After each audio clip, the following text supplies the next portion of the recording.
Hello and welcome to the show. I'm Martin Willis, your host, and I've got James Fox coming right up.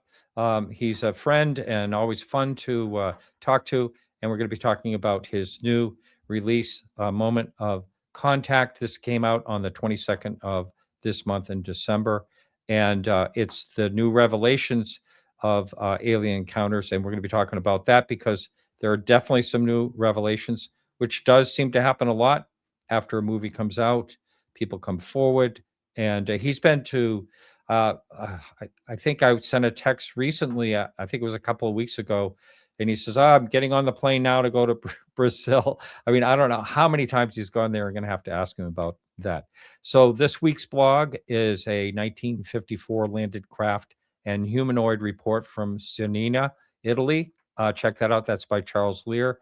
Great blogs on our website, podcastufo.com. You got to check them out. A lot of historical ones over the years. So the T-shirts, I had a text thing set up, and people live were texting me trying to get T-shirts. That all, I don't know how that. I am quite a Luddite when it comes to technology, but somehow it worked before the show, and then it stopped working. So I did figure that out, and a whole bunch of people emailed me instead that tried to text me that night. So the T-shirts went out to all of you, and I'm glad. So we have New Year's coming up. Thank you all for making 2026 great, 2025 great. I'm jumping ahead of myself, and we'll see what happens in 2026. There's that magic number that people have talked about in the UFO world, 2027. And I'm still wondering if people are talking about that, but let's see what happens in 2026. So this is a pre-recorded. I had to, because of scheduling, so I had to pre-record with James. So, but I don't edit, as you see. I just left that 2026 blooper in there, so I keep my bloopers in. But anyway, I'm pretty excited to have this guest coming up next week, Anna Brady Estevez. She works for the U.S. National Science Foundation. She's interested in the UAP topic and how it might interweave with the deep space technology, and I'm pretty excited to have her on next week. That's next Tuesday. And that's when we start the 8 p.m. Eastern time. So that will start on January, the first week of January, 8 p.m. instead of 9 p.m. So both Tuesday and Thursday nights will be 8 p.m. And here we go, bringing in James. Welcome, James. Pleasure to be on the show. Yeah, and last time we were right there in the studio. That was a lot of fun. I love your place there. It's beautiful. This is the spot. It's the same exact spot. So I remember, walking by your Steven Spielberg letter, that nice letter that he wrote you, and it just occurred to me. I mean, you must have seen his teaser for the upcoming summer release that he has called Disclosure Day. I did. Isn't that amazing? Isn't that such a thrilling, crazy teaser? I love that. Fingers crossed. Yeah, I know. So, by the way, this New Year's Day, 3 p.m., there's going to be another show released where Jack and I talk about that a little bit more. So that's coming out on New Year's Day. I'm not having a regular live show. But, how many times have you been to Brazil, James? Have you ever counted? It's got to be somewhere around 7 or 8. I'm going back again next month for the 30th anniversary. So a lot of times. Oh, that's right. January of 1996 is when it all happened. Yep. And I don't know if we should probably go for the person that is unaware. I mean, a lot of people saw your film, but for those of you who haven't, I think you should do kind of a nutshell case of what happened in 1996 and how the U.S. military all of a sudden showed up. All these weird stuff happened, and the beings, which I think is quite amazing. And I still feel very sorry for those poor beings. They just wanted to go home. Yeah, I actually just recently sat down with the girls just a couple of days ago in Brazil. And one of them, Katya, was reminiscing. And she's like, when we encountered this being, January 20th, 1996, there were 3 girls, Katya, Valkyria, and Liliani. Liliani and Katya are sisters, and then Katya was a friend. She was 21, 22. And when they came up on this creature, this strange being, leaning sort of up against the cinder block wall in a construction site in an open field. They thought maybe they were walking up on like a statue. They weren't sure like what it was. It wasn't really moving. And they got within 10 feet of it, broad daylight, 3 girls, and one of them just yelped like, ah, like what, what is that? And the creature was sitting sort of sideways up against the cinder block wall, and it turned its head and looked them right in the eyes. Well, at that point, I guess curiosity was fully satisfied with Liliani and Katya. Liliani, being the older sister, grabbed her younger sister, Valkyria, who was 14. Liliani was 16. Katya, the friend, was 21, 22, and grabs her little sister and hightails it out of there, leaving Katya behind. And Katya was staring at this thing, this being, whatever it was, eyes fixed, and it was basically communicating that it was feeble, it was weak, it was scared, it was vulnerable, it wanted help, and she was debating on like what to do. And Liliani and her sister Valkyria got about 100 feet away and realized, oh my gosh, we left Katya behind. And Liliani left her younger sister Valkyria, ran back to get Katya, and grabbed her arm and yanked her out of there. But Katya was reminiscing just a couple days ago. What would have happened had she decided to help this creature? Would that have been the real life, E.T.? Would she have harbored this thing, this creature, this being, and brought it indoors to help it? It could have had a very different outcome, but they hightailed it out of there. But it was interesting to hear her reminisce and think like how the outcome could have been quite different had she decided to help the creature as opposed to run away from it. Nobody felt threatened. The only reason why they were scared is just because the unknown factor. Yeah, there we got on the far left, that's Valkyria. She was 14. Her sister Liliani in the middle, who was 16, and then Katya, the one that was fixated to the creature, was 21 or 22 at the time. Now, here is a rendition of what they, these will be in the show notes as well if you're listening to just the audio part of this. But here's a rendition of an artist rendition of what they are claiming the being looked like. And, it's the thing about that, James, though, is if that had happened, it very well could have been a situation where she could have got infected like the soldier. Supposedly he got a nick on his arm or whatever where he might have got infected and died just 2 weeks later. They couldn't save him. And not anything intentional by the being, but that could have happened to her if she tried to protect it. So one of the military police officers, orchestries, leapt out of the car. They were on patrol with the driver, Eric Lopes, that was just a couple of blocks away, a couple of hours later from where the girls came in contact with this creature. And he leapt out of the car without a moment's hesitation and grabbed it. And in the process of grabbing it, and it didn't put up much of a fight, he brought it in the back of the car. I think he even put it on his lap. And in the process, he got a little scratch under his arm they think from the nail of the creature. And that bacteria got into his bloodstream and killed him within a couple of weeks. And we interviewed the forensic pathologists, the 2 forensic pathologists, one of which, Dr. Armando, who did the autopsy on the deceased military officer. And then the other one, Dr. Giannini, who founded the company IPD. And you can look up the acronym for that, for the company. And he was the one that examined the tissue samples and saw a behavior of a bacteria that he's never seen before or since on planet Earth. So that was a huge revelation, the fact that he was willing to come forward and participate on camera, no identity full identity revealed, didn't disguise himself, and talks about it rather openly that he'd never seen anything like this bacteria ever before. And it's good that it didn't keep spreading because, True. that could have been, a plague Yeah. for mankind. So, luckily it wasn't contagious, obviously. But anyway, that's so as this went on, well, I know we're getting kind of convoluted here about all of this situation. So let's just talk about, first of all, the people that saw the craft, and it looked like about the size of a large bus, and it crashed. How far away from the town, the village was of Varginha was that?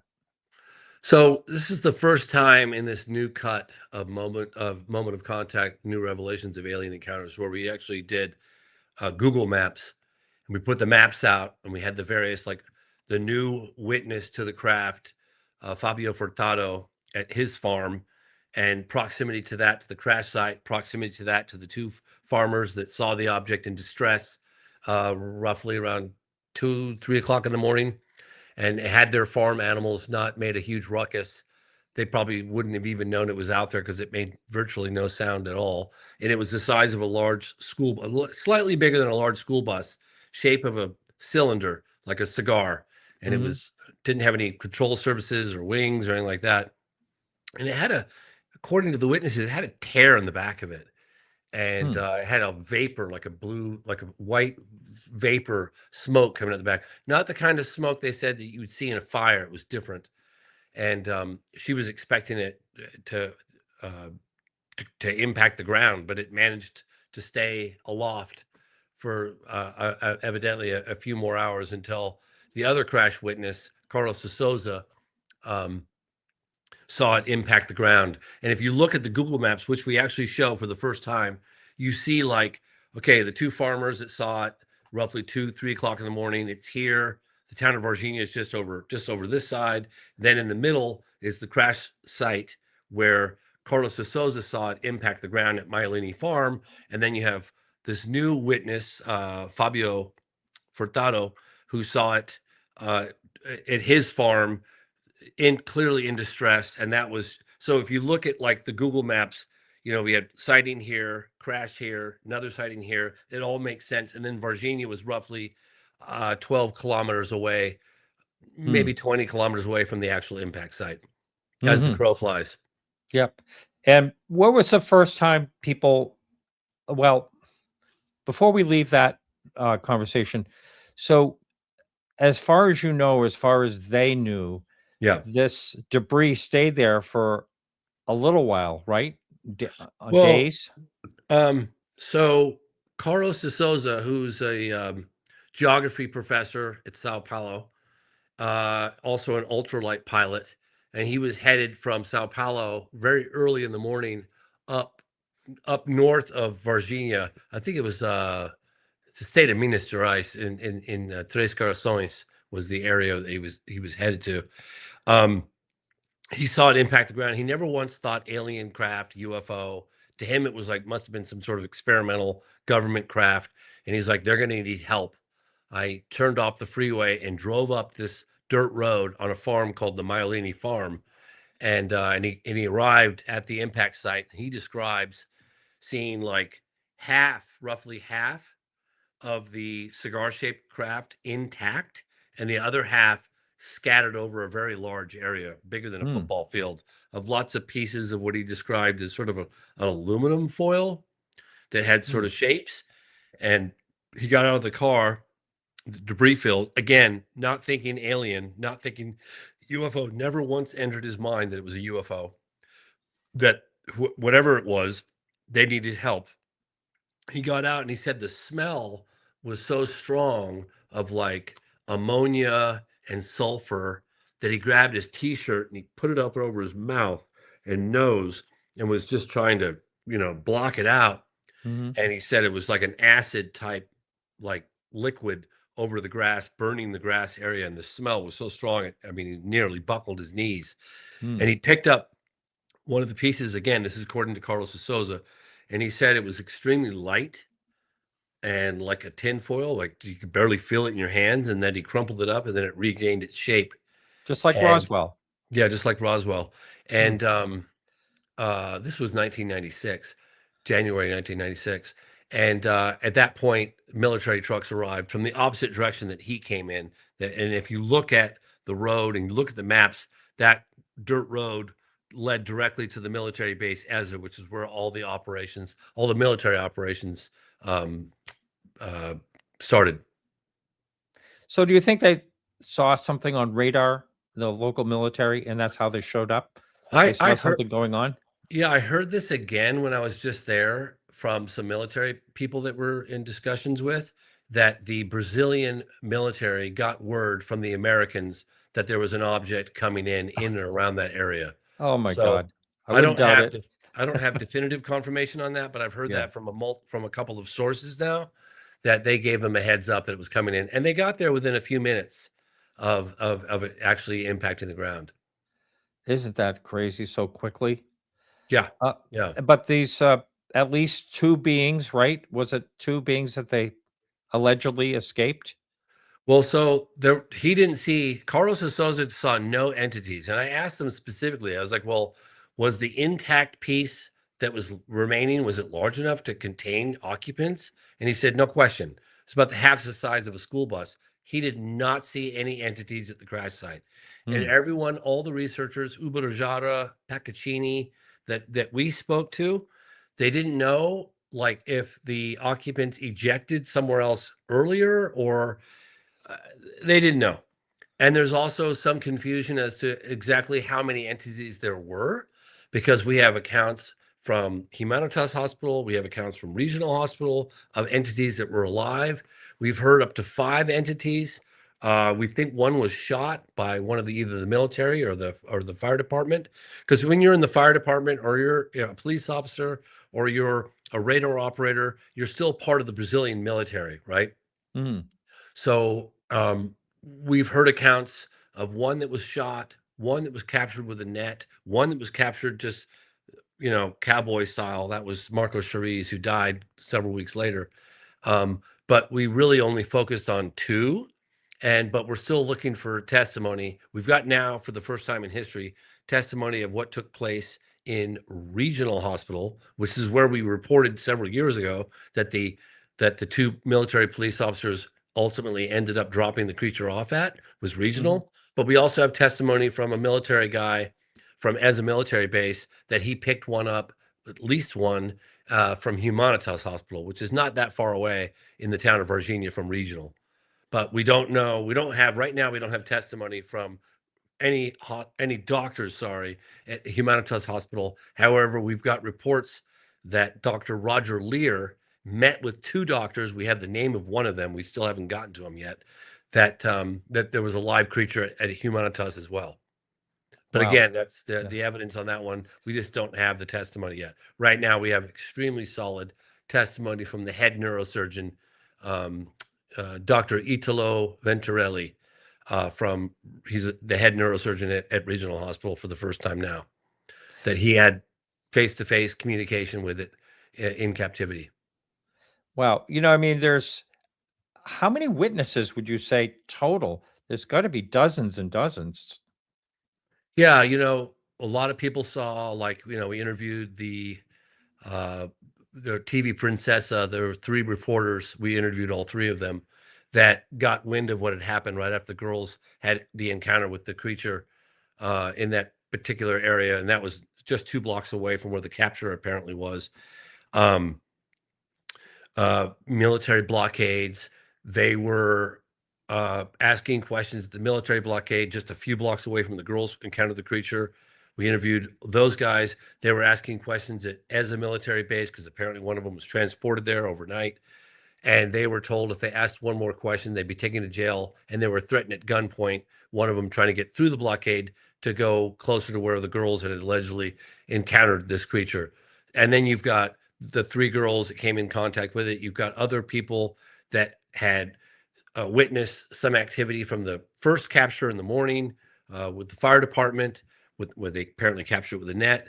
Um, Wow. Everybody's got a small piece of the puzzle, and when you start putting it all together with maps, it all makes all the pieces of the puzzle fit together perfectly. Although we got some gaps, there were a lot of people. We actually just interviewed the current mayor just a few days ago, and the current Mm. mayor saw, he had a bakery at the time, And he said on camera just recently that he would deliver fresh baked goods to the hospital, regional hospital. He saw all the military activity that day, and he couldn't get in the main entrance because of all the military activity. They only would allow him to deliver out through the back or something like that. And again, a lot of people saw different aspects of the operations. I think Lots of people.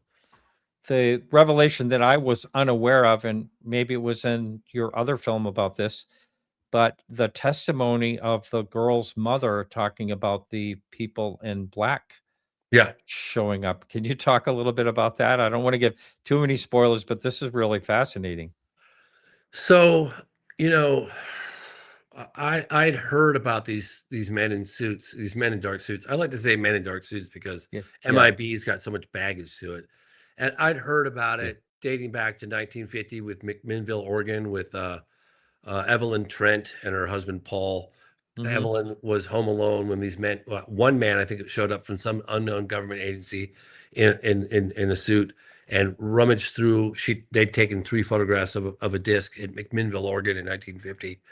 And that was kind of the first time I'd really heard about the so-called men in black, men from some unknown government agency.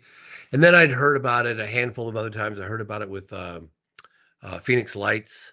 I was in touch with the councilwoman, Frances Barwood, about a gentleman who allegedly shot video of the craft as it flew over his house because everyone was out under the night sky trying to get a glimpse of the Hale-Bopp comet. And I heard about it pretty credible from her. Didn't report on it. Then I heard about men in suits showing up after the 1970s encounter over Tehran, Iran with General Parviz Jafari. Men in suits showed up from the American government the next morning, and the encounter happened in the middle of the night, so it wasn't that many hours. And then I heard about these men in suits showing up at the 1989, early 1990s Belgian UFO wave. Wilfred de Brouwer talked about it. They requested the radar tapes from the from the Belgian Air Force. They wanted an official request to give them copies of those tapes. They wouldn't do it. There'd be a paper trail. And then when I got to, and a number of other cases, we can go on all night, but a number of other cases I'd heard about, and I just kind of avoided really going in on these so-called men in black. I don't know, man. I just thought it was a bridge too far. But then when I got to Brazil and I interviewed the mother of the 2 daughters, Liliane and Valkyria, she was so pure and so honest. And I just thought, and then she says, yeah, these men in suits showed up at my door. They were menacing. They tried to offer us money to get my daughters to go on TV saying they were lying. They didn't see what they said they saw. And at that point, I was like, I'm pretty convinced these guys exist. I'm going to report on it. And I did. I went all in on that case, which was in 1996. And she told them to get out, which She had a did. briefcase full of money and get out. I'll call the police if you don't leave. And they were quite insistent. She was scared. She said she was scared for her personal safety. Her husband wasn't home. Her daughters were just going to bed. And they were very menacing, very intimidating.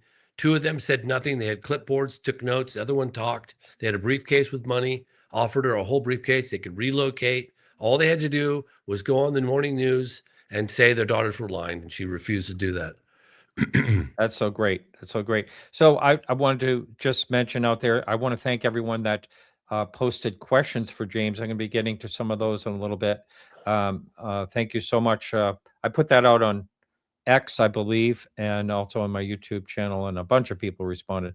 We'll be talking about that. So the curious thing is the beings purportedly go to a couple of different hospitals and then bingo toward the US, according to some reports.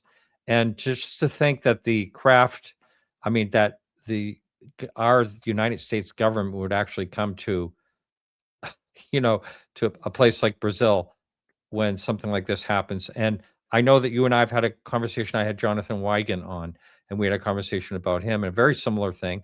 They just show up right away somehow. They know what's going on, and they show up and do their whatever it is they do. Take the bodies, take the craft, and bring them where? I mean, this is like a whole different section. What do they call it? The legacy UFO. I mean, we may never know where these things get tucked away and under private entities or whatever. But somewhere, I do believe that these things exist today, and jars or whatever, and formaldehyde, that these beings are somewhere. And I mean, we really should know if this is really happening. I'm really curious. I'm a very curious person. I ask a lot of questions. And every time I get the opportunity to ask anybody that I consider would be in a position to know, I'm like, where do they store the craft? Where do they, you know, the vast majority are like Wright-Patterson Air Force Base, Wright-Patterson Air Force Base, Wright-Patterson Air Force Base. I feel quite confident. I think very few had said Area 51, although that would be the perfect place. But Wright-Pat is like everybody across the board that I've talked to is like, yeah, I went to Wright-Pat. But recently I've been talking about like wanting to know about the bodies. And I didn't say anything to this particular individual. And this was just a month or two ago. But this individual would definitely be in a position to know, certainly by my standards. And I asked this individual, like, where, if the bodies were flown out from Brazil alive, where would they go? And the individual kind of like paused and and then said East Coast, and that's it's as much as I'm giving you. So Wow. that's about as far as I've gotten with that answer. Now So I that's live on the East Coast, so they can't be that far from me. Yeah, yeah. It's going to make us all wonder where. Wow, that's really interesting. You know, I just a little jag here. When you talk about Right Pat, I'm in this little strummers. I'm not a very good guitar player, but I'm in a strummers group, and we strum down in South Carolina in this group. And there was this older guy there, and he says, "Oh yeah, I used to work at Wright Patterson in the intelligence, and you know, blah blah blah." Because I told him I did a show on UFOs, and at this point in my life, I really don't. I tell everybody I don't care. Yeah, so, right, exactly. Yeah.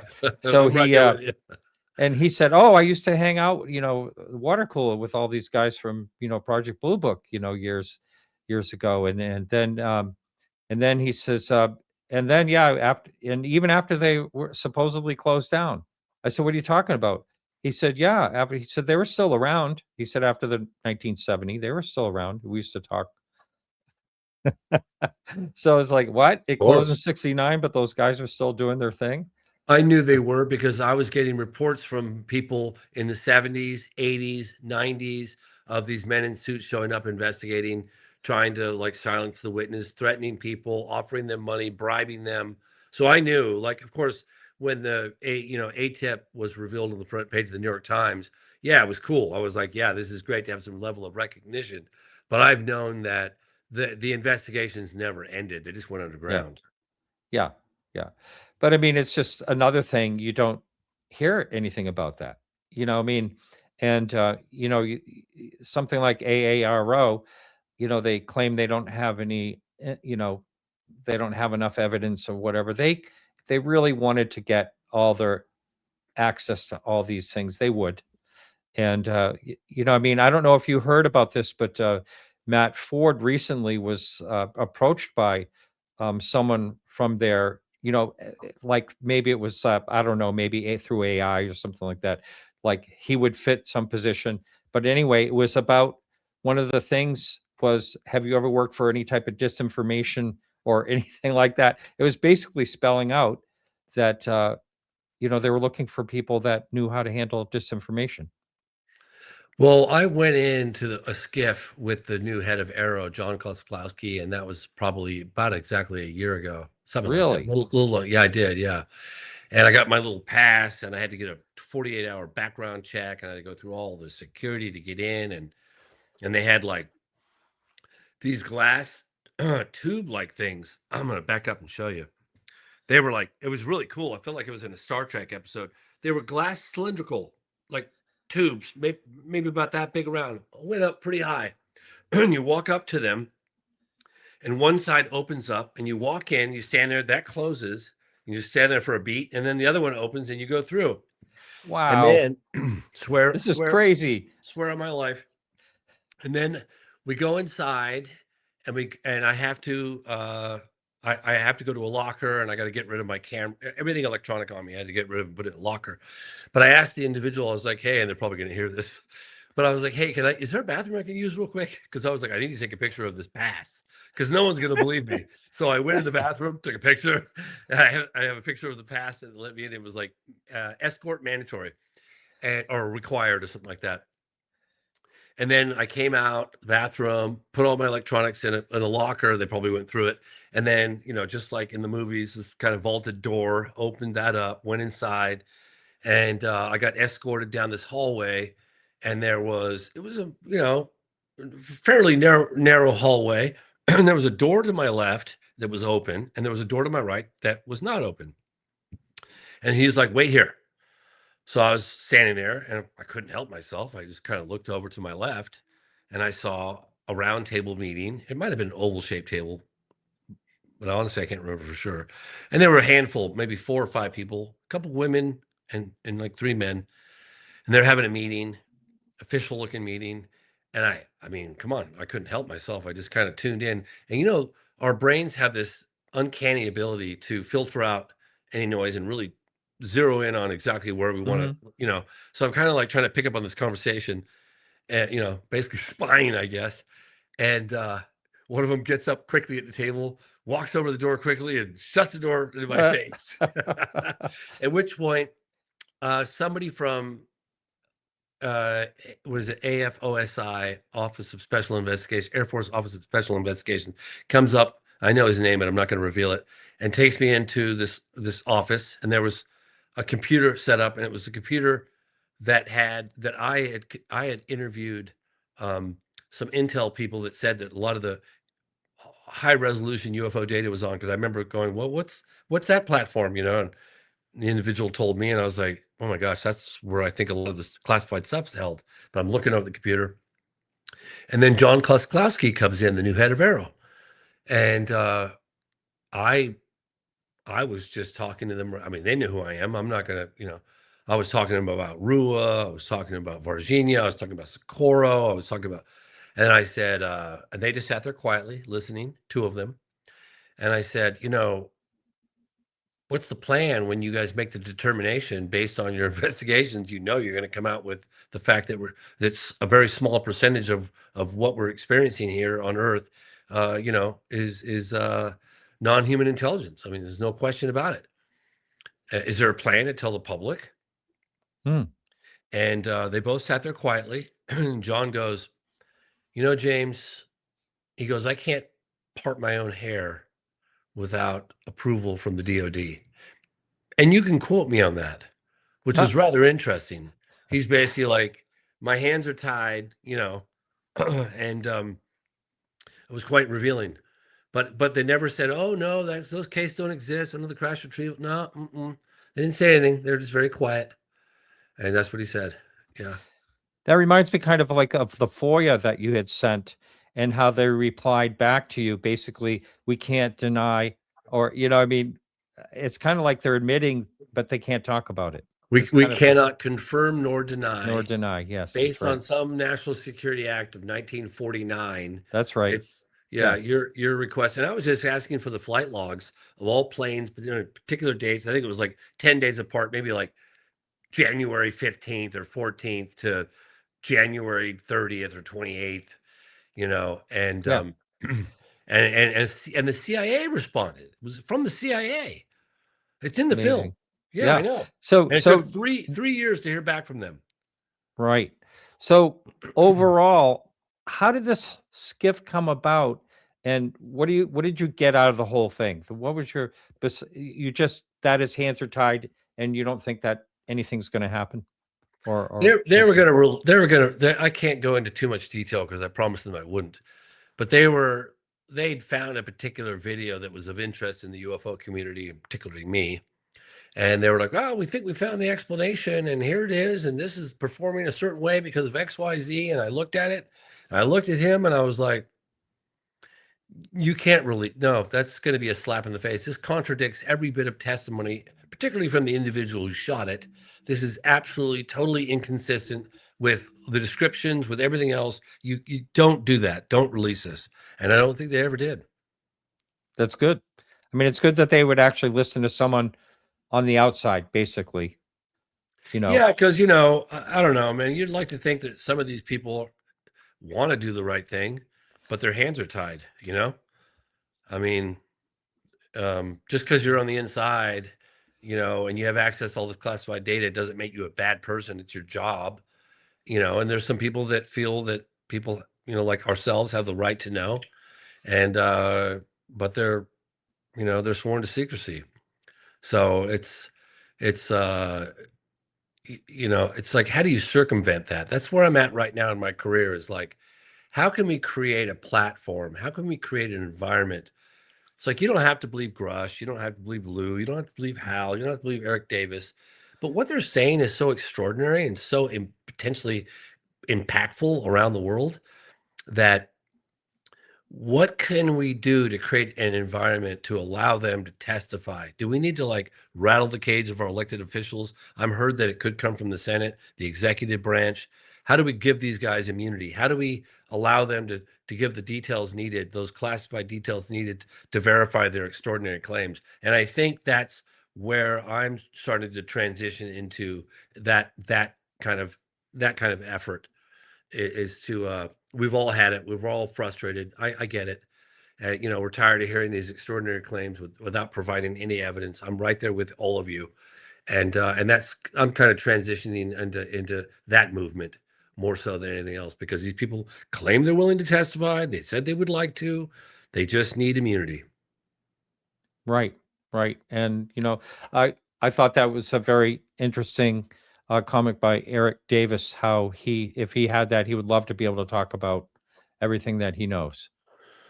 Well, you can So, imagine, like, I mean, one of the questions I asked him in the movie, and I'm sure you remember this, but it was like, you know, what was it like when you got to see photographs of crash retrieval? Can you put me there in that space? hmm How did it, hmm like, forget about the details, you can't give those to me. But what was it like to see that? yeah, How did it impact your life? How did it make you feel? Like, did you look at the world differently from that point on? Like, you know, and he even swore up and down. He said, I swear on my children's lives, I saw it. yeah. And you don't do That's a that big lightly. deal. You You don't do don't do that that. lightly at I all would I when would it comes to your never children's do that. life.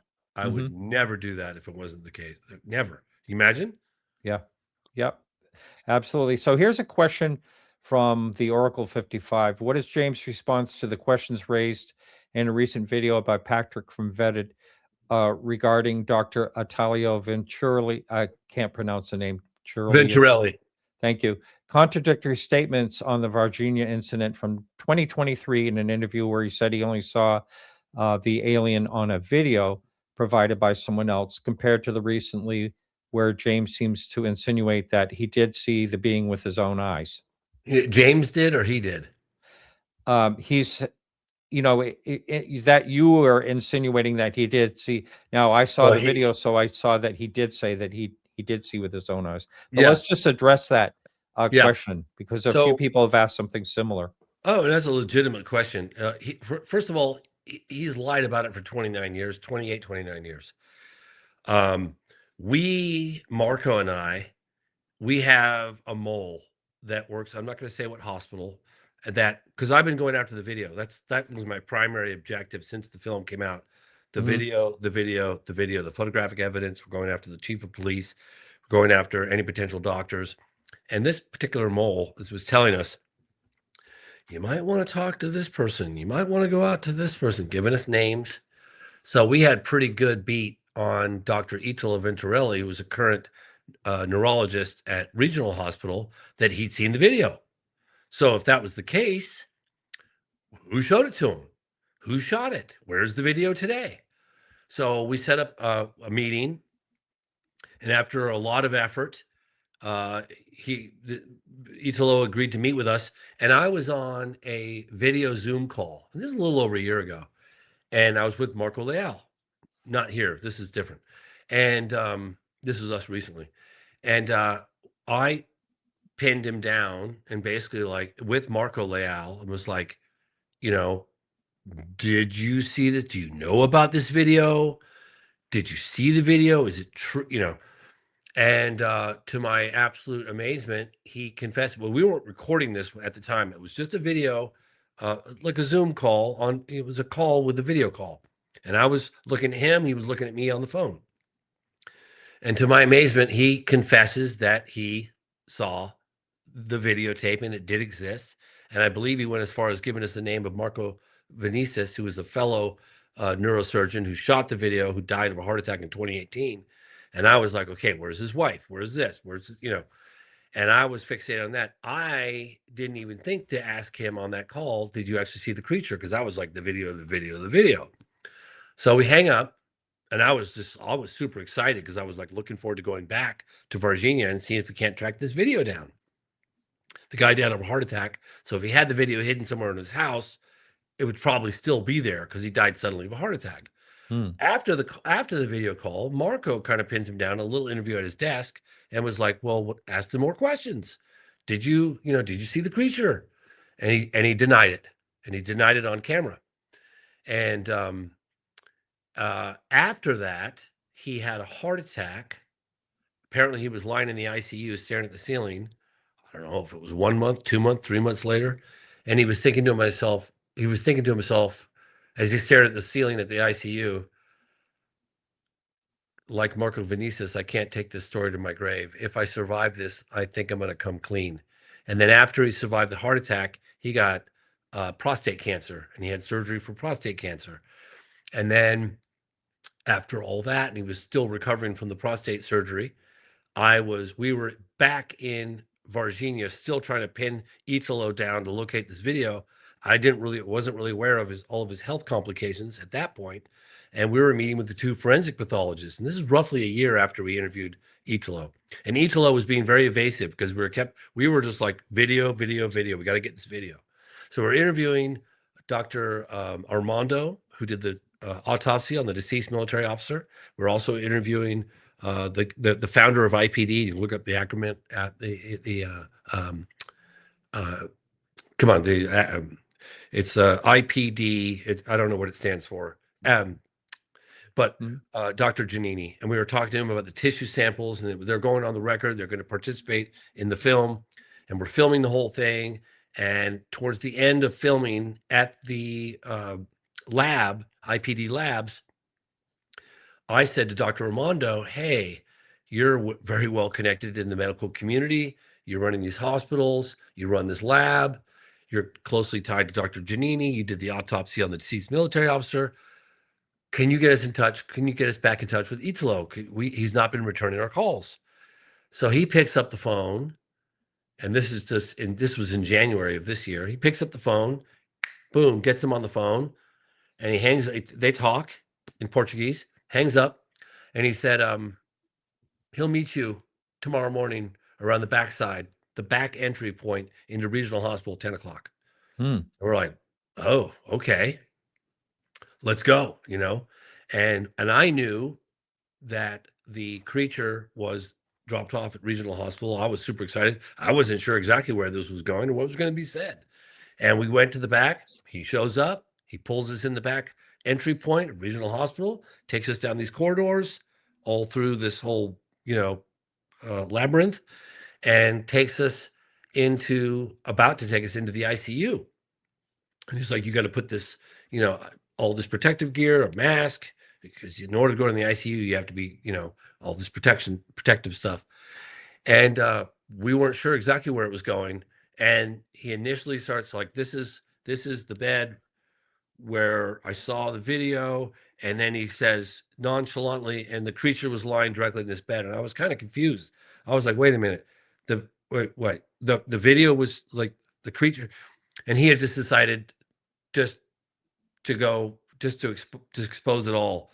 I don't even know if he was sure that he was going to do that when he met with us that morning, but he was like, not only was the video shot here, and this is where I saw it, but the creature was lying in this very bed right here. And he just decided, screw it, regardless of the consequences, I'm coming clean now, right here on camera. And he did. The people running the hospital ended up catching us in the ICU. We had no permits. We weren't supposed to be there. We get kicked out. He's like, I think I just lost my job. Oh my God. We leave the hospital.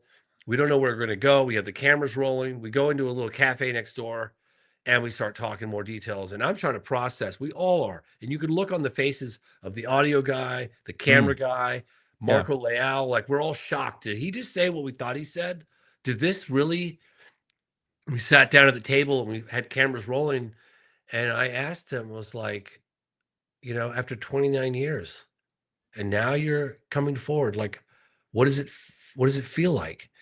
And he's like, I feel like crying. And he starts to cry. And then the camera pans back to me. And I'm like, I wouldn't be chasing this down for 16 years. And I got really emotional if I didn't think it was true. And he's like, it's true. You can believe it. It's true. And we've asked him subsequently since then, multiple times on camera. I was just with him a couple of days ago in Brazil. And he's like, he's never asked for a single dime. He wasn't ready to come forward. He had all these health complications. He decided, I'm not taking this to the grave. I'm telling my family, I'm telling my wife, I'm telling my son, I'm telling my coworkers, this happened. And we're hoping that his courage will encourage other witnesses from Humanitas Hospital to come forward. And I know that he's in touch with a couple of them. So we'll see what happens. So could he be lying? Yeah, he could be. He's a pretty damn good liar. He deserves an Oscar, but he's not getting paid a dime. He's still the head neurosurgeon at Regional Hospital. He says he's willing to take a public lie detector test with his right hand on a Bible. He has everything to lose and nothing to gain. So, I think it's personally, I think it's someone, and you meet him, you spend time with him, you look him in the eyes, you meet his wife, you meet his coworkers. I met all the people he's worked with at the hospital, and they're like, we've known him, for all this time. And why on earth in his twilight years running the hospital, still working there, still doing brain surgery, why on earth would he make it up? And he says, look, man, I wasn't ready. I mean, this is a big deal. I mean, I'm working on people's brains, and they're gonna, oh, that's the doctor that has communication with aliens. Yeah, I don't want him anywhere near me. I mean, he's got everything to lose, nothing to gain. Yeah. So run it down, ask him the tough questions, and it all makes sense. And he said there was absolutely no malice. He could feel no malice from the being. He said it was the most advanced. He said it was the most advanced intelligence of anything he's ever seen. And then despite the creature being in captivity, it had control of the room. And then when he looked it in the eyes, it read all of his thoughts. It could read everything. Amazing. And then the U.S. Army broke in there, disrupted the whole thing, and took the being away. He wasn't in the room when the military came in. He stepped out. Yeah. But yeah, he said the military came in, grabbed the creature, and left. Yeah. And that was it. He only had contact somewhere between 2 and 4 minutes of face-to-face contact with the being in captivity at Regional Hospital. And everyone talks about that smell. That's really interesting. Like very strong odor. He did not. He said that he couldn't. And here's another interesting, weird anomaly. The girls and everybody that saw the creature either dead, according to Military X, or alive in the hot blazing sun outside, suffering, frayed. It was like greasy and feeble and had like an oil excretion coming out of its skin, and it had smelled and it was brown. Well, when it was in the hospital, again, according to Dr. Italo, its skin was whiter. Yeah, that's right. Calm, he said that. It wasn't afraid, and it didn't smell. So I don't know if that's some sort of mechanism that, I don't know, like a skunk. I really don't know. So it's speculation. But the girl said it was suffering. It was a really hot day because January is summertime in Brazil. A really, really hot day. And then it was weak, feeble, and suffering. Someone wants to know, do you think there's any hope for ever getting that video or pictures? And I'll just add a little caveat on that. How many people would actually believe something like that, even if they saw it today? So for the first time, certainly during my 15, 16 years investigating this case, and definitely Marco as well, for the first time in the last year, two, we have a couple of names of either who shot a photograph or took video We have another lead on potential video from the military, and we interviewed the former chief of police, Pedro Aguilar, and he told us on camera that, and it's in the film, I believe it's in the film, it must be in the film, that there were many photographs and videos taken. There was some taken by the fire department, by the doctors, and by the military. Now, I don't know if there was video taken at Humanitas Hospital. Right now, we only have a solid lead of video that was taken at Regional Hospital, and we've talked to up to 2 doctors that have confirmed that they saw the video shown to them by Marcos Vinicius, who died in 2018, also a neurosurgeon, of a heart attack. So it's possible. It's possible it may surface. Well, mean, I'll tell you what, we're not going to find it if we give up looking. That's right. That's for sure. That's right. So here's a question here that kind of switches gears a little bit on the program, which I have to say, I really enjoyed sitting next to you when you screened the program out at Contact in the Desert. It was so much fun hearing your commentary as it's going along. Oh yeah, I mean, you're kind of whispering to me as what you did to put these scenes together as when we were sitting together. But so this one's on the program, and it's about the Calvine case. Having covered the Calvine case in the program, do you feel the latest evidence justifies a dedicated feature-length documentary? There's I just on the Calvine photo. I mean, I was watching Eyes on Cinema clips, and there's some really great old photos of UFOs that you just don't see out there, like the Calvine. That made such a big splash when there's other really good images out there. But yeah, that made me think about that because also supposedly someone saw another craft like 20 days later. Did you ever hear about that as well? Len Val Logan was in Europe in the military right around that time, and I think he either picked it up on radar or maybe picked it up on radar and saw it visually, or maybe just radar. And he described that exact object the same year over Europe. I thought that was really compelling. But look, we've got whoever was flying that military jet. I heard it was a Harrier jump jet that was flying around the object, because according to RAF press officer Craig Lindsay, the diamond-shaped craft, there were, I think it was 6 photographs taken. There was only one that leaked, and that the jet, that was pretty much the same photograph. It was like, and the jet is in a different position around the object. Now, whoever's flying that jet, let's say they were in their late 20s, early 30s, right? So let's say even if they were up to 40, they would be either late 60s or early 70s now. So I think it would be a big deal if I'm sure there's like radar data connected to that. Maybe they had a gun cam, who knows? Wouldn't it be interesting to hear from that? Now, the 2 alleged, the one photographer, the 2 witnesses, those guys vanished. And it wasn't until fairly recently that we had, testimony, again, thank God to David Clark, it's a great photograph, right? And you got the fence line down below that. David Clark has done extraordinary research, him and his team, Vinny and everybody else. We heard from Richard Grieve. Is it Grieve or Greaves? I can never remember. He always criticizes me when I don't get his name right. I think it's Richard Greaves. But he's talks about, again, the Men in Black, when they were working at the hotel and they're out on a cigarette break, and chefs, and the 2 witnesses were chefs at that particular hotel. And Richard Greaves was on a cigarette break with them when these Men in Black rolled up at night, pissing rain. Yes, that's right. And he describes them coming in. What is a fucking goose? Yeah, it was a great line in the film. But hey, man, if we can get those witnesses to come forward, really compelling case, really good case. That's right.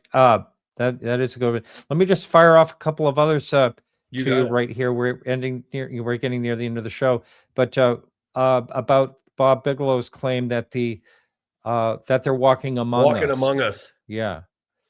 Someone wants to know if you can expand a little more on that, or.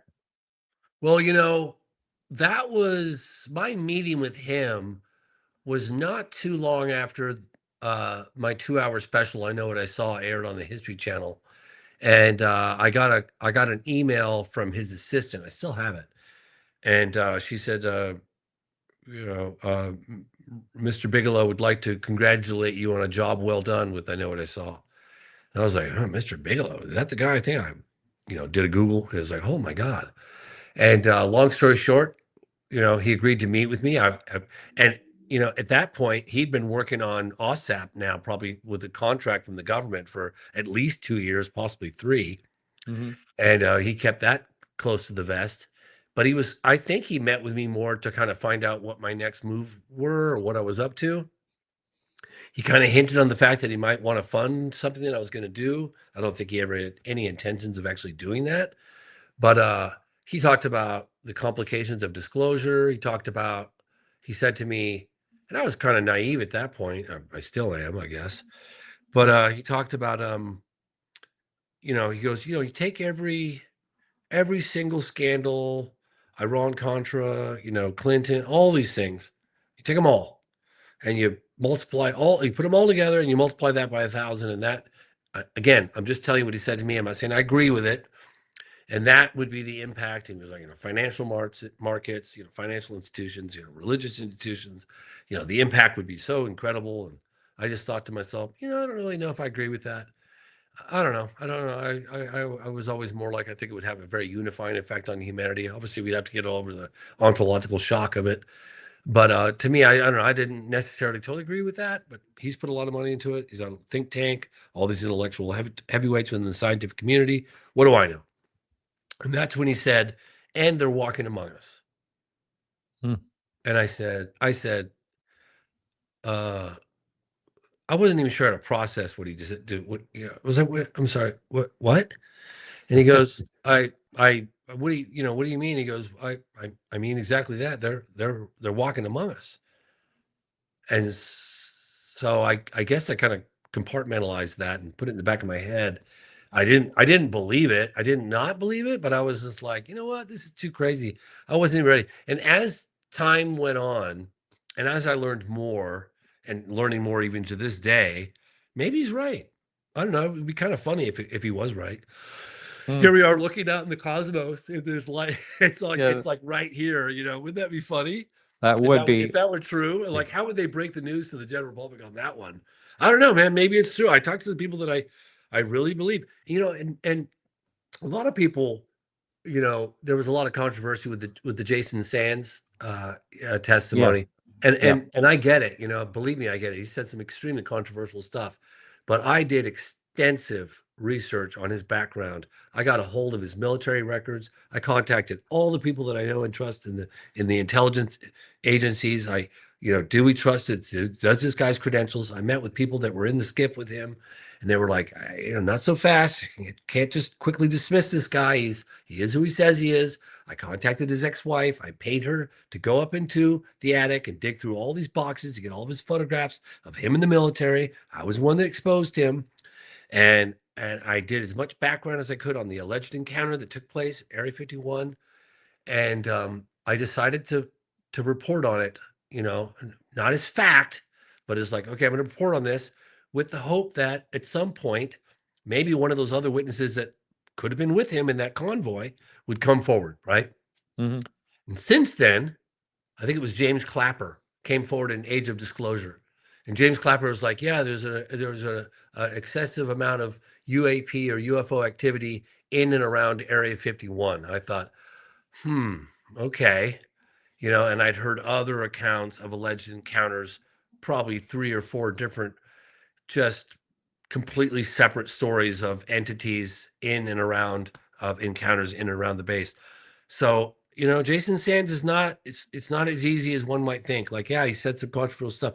Did he have memories embedded? Did they somehow manipulate his memory where he would, if he ever did come clean on what he did know, that this crazy shit would come out? I don't know, man. Maybe, maybe not. But this is an extremely difficult period as a documentary filmmaker, as a researcher, to be in the UFO or UAP field, because there are such extraordinary claims. Like, you look at like Lazar, you look at Grush, you look at Lou, you look at Hal, you look at Eric Davis. These guys are saying these extraordinary things, but we don't really have any evidence, any significant evidence to back any of it up. And one could Yeah. say it's all controversial. It's very, Mhm. very hard. And I take this stuff seriously, and I don't just want to put out stuff to get clicks. That's not who I am as a filmmaker. I do the best I can. Sometimes I have, a failure in judgment, perhaps. But I'm telling you, despite all of that, Jason Sands is who he says he was. I had someone that was in the SKIF with him say, he revealed classified names of special access programs that I got in trouble just for asking about. Like, the guy knows what he's talking. He was where he says he was. It's like, So, you put this stuff out there, you get criticized in the UFO community. Fair enough. But I'm not putting it out as fact. If any of it's true, that's huge. But, all it takes is a member of Congress to watch the film, get the clearance, Yeah. grab his ass, take him into a SKIF silently, and see what he knows. Right. I had Jason on with Darcy Weir, who they had this battle, and they were both at this conference. I said, "Hey, let's record together. You guys just hash it out." And I thought it went pretty well. They kind of shook hands at the end and kind of parted as more friends than anything else. So, but Hey, yeah, I told Jason, because I was like, look, man, this stuff that's coming out right now, even if it's true, it's already, a tough pill to swallow. This encounter with this blue entity or this guy that, out in the field, that's already a bridge to, I was like, if even if that aspect of it is true, you have absolutely no evidence to back any of it yeah, up, and it sounds super crazy. It does not enhance your credibility. If I were you, I'd keep that silent for now until further stuff comes out. Who knows? And I've also learned in the field, it's so easy to quickly dismiss something because it sounds too out there. I've done yeah, it so many times. Believe me, I have. I'm guilty as charged. But I've learned to kind of suspend judgment, not have that knee-jerk reaction, and just like, all right, well, and look, you can report on something. It doesn't mean like you're doing the best you can, right? I mean, yeah. Leave it for the people to make their own judgment. Really, that's what it's about. So I have to it's a ask you tough one. one last question here.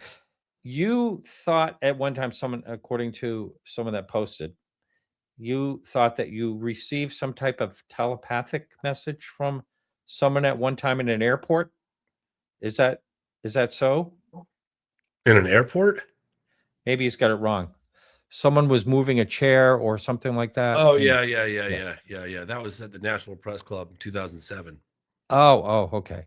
And you just felt as though you felt as though at that time. Do you think it was your imagination, or do you think you really felt like you got a communication? Well, the weird thing is about that, and I don't even like talking about it because it really discredits me, I think. And I All right, didn't let's. tell it. You know what? No, I'll no, no, edit it. no, no, no, Yeah. no, no, Okay. no, no, All no. right. I'll talk about it. I'll talk about All it. right. That's fine. You can make fun of me all you want. Um, Okay. because I don't know what it was. But and I even funny, that was in 2007. I had a meeting with what's his name in 2009, 2010 with Bigelow. And I didn't tell Leslie, I didn't tell my sister Kelly, I didn't tell anybody else at the National Press Club after the event. Never spoke of it ever. Just like it didn't happen. But I was at we were at the event. We presented, and then at the end of the presentation, we opened up the floor for Q&A with the media. And actually, we opened up the floor entirely, where people were just like rushing off to go and meet and interview cameras to whatever particular people they wanted to meet with.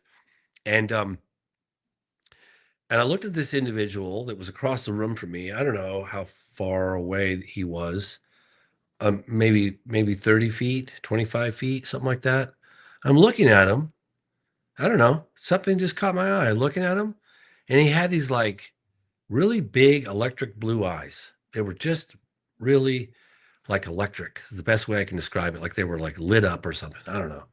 I looked at those eyes and I was like, Jesus Christ.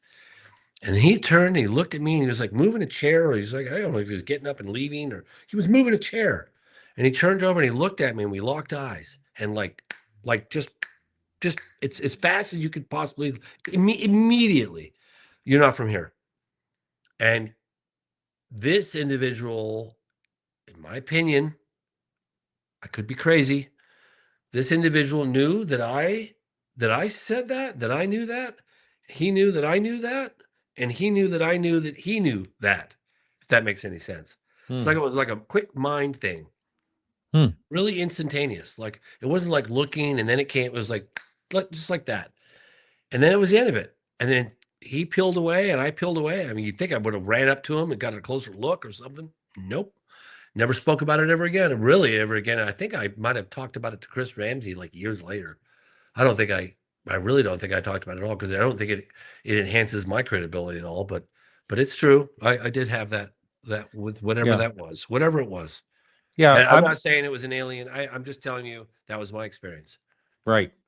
I know there was some things that I've said on my show that I said to myself that I'll never talk about because I'm worried about, my credibility. One was like a poltergeist type of situation, and I mean, but I had these things happen. It really did happen. And at this point in my life, I say, I don't care. I mean, these things happened, and I'm not telling a lie. So when I'm talking about the story, but as you get older, you just start realizing, what matters and what doesn't really. I'm reporting on live aliens walking through a town. So, That's right. That's right. That's a good point.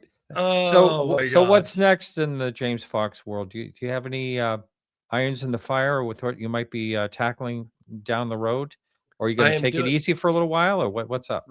Unfortunately, I'm not taking it easy right just yet. I've got a big announcement coming up soon, and I can't really go in much more detail about it. And I'm not trying to be evasive, but hopefully it'll be a big event, and it's soon. And I will be putting out a press release soon. All right. So when that happens, why don't you send me a text so I can get it out there for you? Oh, thank you. I appreciate it. We were talking, this is so funny, is that situation when you had this disgruntled guy there who would not talk to you, that threatened you with bullets. You had texted me when that happened. That was I just happened to text you about something. You just told me the situation. You replied back, this guy has a gun and blah blah blah. I mean, that was. Do you think someone did ask a question regarding that? Do you think there's any way the sisters, Katya and all that, could ever contact that guy and try to smooth it over and get him to ever speak?